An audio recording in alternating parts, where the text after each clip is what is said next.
नमस्कार दोस्तों, दिल्ली समाचार में आप सभी का स्वागत है।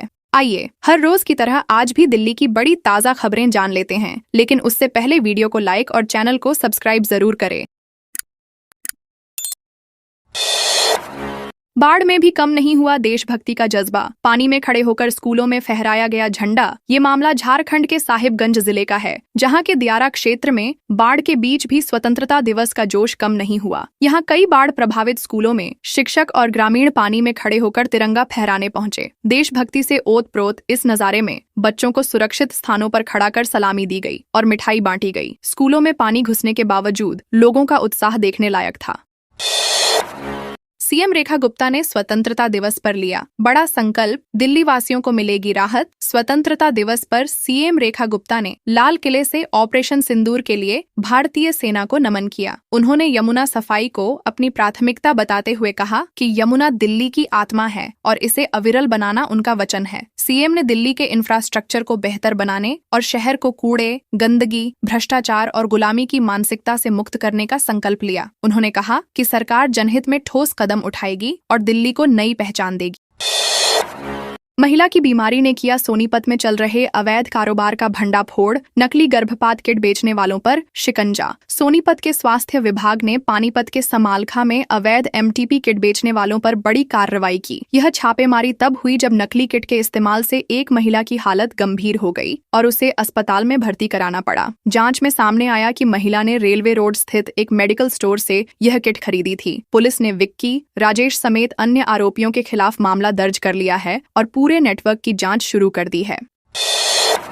कालकाजी में पेड़ गिरने से एक शख्स की मौत मामले में रेखा गुप्ता ने लिया बड़ा एक्शन, दिया आदेश। कालकाजी में एक पेड़ गिरने से व्यक्ति की मौत के बाद सीएम रेखा गुप्ता ने दिल्ली के सभी असुरक्षित पेड़ों की पहचान कर तुरंत हटाने का आदेश दिया। उन्होंने घटना पर गहरा दुख जताया और संबंधित विभागों को तेजी से कार्रवाई करने को कहा। व्यस्त सड़कों और भीड़भाड़ वाले इलाकों में पेड़ों की छंटाई को प्राथमिकता दी जाएगी। साथ ही हर विभाग को इसके लिए एक जिम्मेदार अधिकारी नामित करने के निर्देश दिए गए हैं, ताकि भविष्य में ऐसी घटनाएं रोकी जा सकें।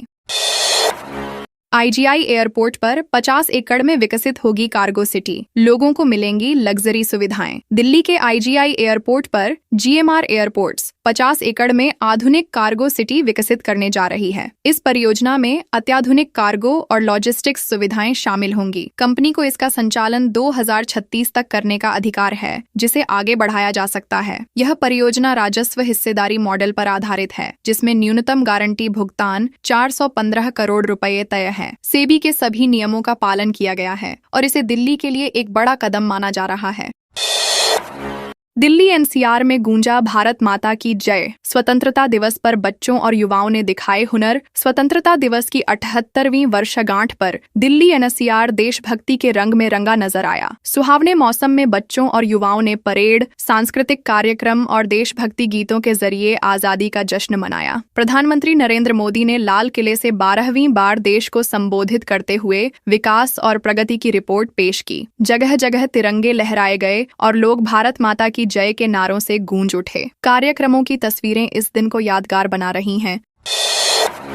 दिल्ली में बारिश से डीडीए पार्क की दीवार गिरी, मलबे में दबने से सीढ़ियों पर बैठे 2 मासूमों की मौत। दिल्ली के वसंत विहार इलाके में डीडीए पार्क की दीवार गिरने से बड़ा हादसा हुआ, जिसमें सीढ़ियों पर बैठे 2 मासूम बच्चों की दर्दनाक मौत हो गई। हादसे के वक्त बच्चे दीवार के पास खेल रहे थे, तभी बारिश से कमजोर हुई दीवार अचानक गिर पड़ी। पुलिस और स्थानीय लोगों ने बच्चों को मलबे से निकालकर अस्पताल पहुंचाया, लेकिन उन्हें बचाया नहीं जा सका। मृतक सुमित और कन्हैया मजदूर परिवार से थे, जो पास की झुग्गियों में रहते थे।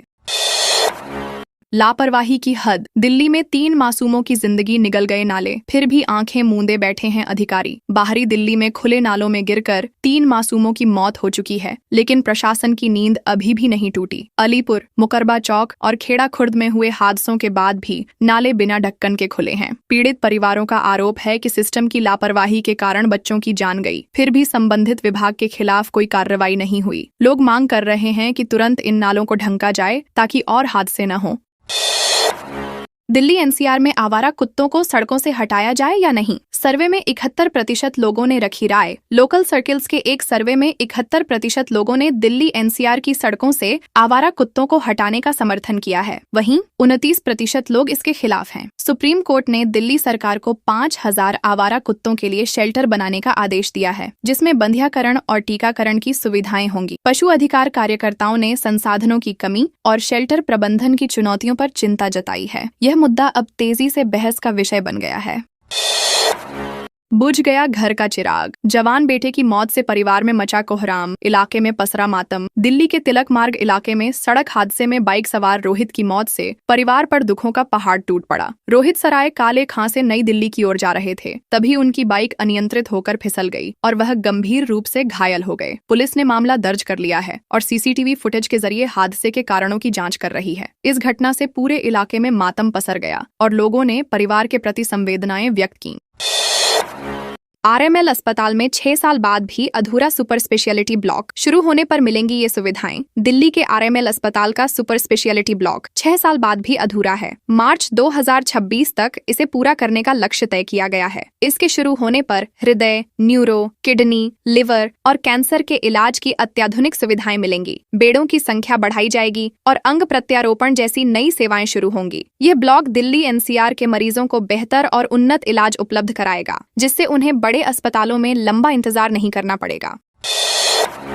दिल्ली में जंतर मंतर पर खौफनाक वारदात। गाड़ी हटाने के विवाद में जानलेवा हमला, आरोपी फरार। दिल्ली के जंतर मंतर रोड पर गाड़ी हटाने को लेकर विवाद में 3 लोगों ने एक कार चालक पर कृपाण से हमला कर दिया। हमले में चालक गंभीर रूप से घायल हो गया और उसे तुरंत अस्पताल में भर्ती कराया गया। पुलिस ने हत्या के प्रयास का मामला दर्ज किया है। आरोपियों की पहचान कर ली गई है और उनकी गिरफ्तारी के लिए छापेमारी की जा रही है। यह घटना राजधानी में सड़क विवादों के खतरनाक रूप लेने का ताजा उदाहरण है।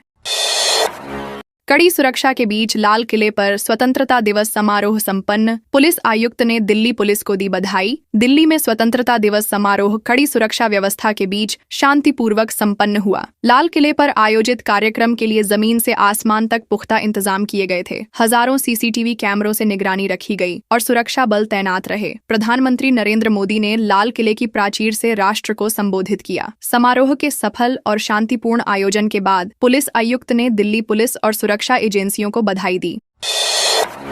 दिल्ली एम्स के मातृ एवं शिशु ब्लॉक में शॉर्ट सर्किट से लगी आग। दमकल की 10 गाड़ियों ने पाया काबू। दिल्ली एम्स के मातृ एवं शिशु ब्लॉक के सर्विस वार्ड में एसी में शॉर्ट सर्किट के कारण आग लग गई। आग लगते ही सुरक्षा कर्मियों ने शुरुआती प्रयास किए, लेकिन आग फैलने पर दमकल विभाग की 10 गाड़ियां मौके पर पहुंची और कुछ ही समय में काबू पा लिया। एम्स प्रशासन ने बताया कि स्थिति पूरी तरह नियंत्रण में है और मरीजों की सुरक्षा सुनिश्चित की गई। अस्पताल की सभी सेवाएं सामान्य रूप से जारी हैं।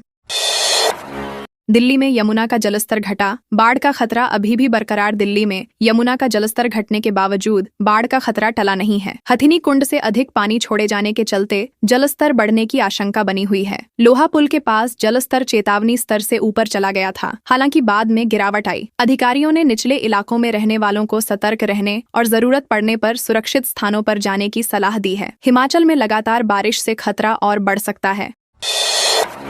सीबीएसई ने छात्रों और अभिभावकों को दी चेतावनी। नकली मार्कशीट से सावधान रहने की दी सलाह। सीबीएसई ने छात्रों और अभिभावकों को नकली मार्कशीट और प्रमाण पत्रों से सावधान रहने की अपील की है। बोर्ड ने कहा कि कुछ अनधिकृत स्रोत गलत जानकारी फैला रहे हैं, जिससे लोगों को आर्थिक नुकसान हो सकता है। सभी आधिकारिक सूचनाएं केवल बोर्ड की वेबसाइट पर उपलब्ध हैं। बोर्ड ने सलाह दी है कि किसी भी तीसरे पक्ष द्वारा दी गई जानकारी पर भरोसा न करें और संदिग्ध गतिविधियों की सूचना तुरंत दें।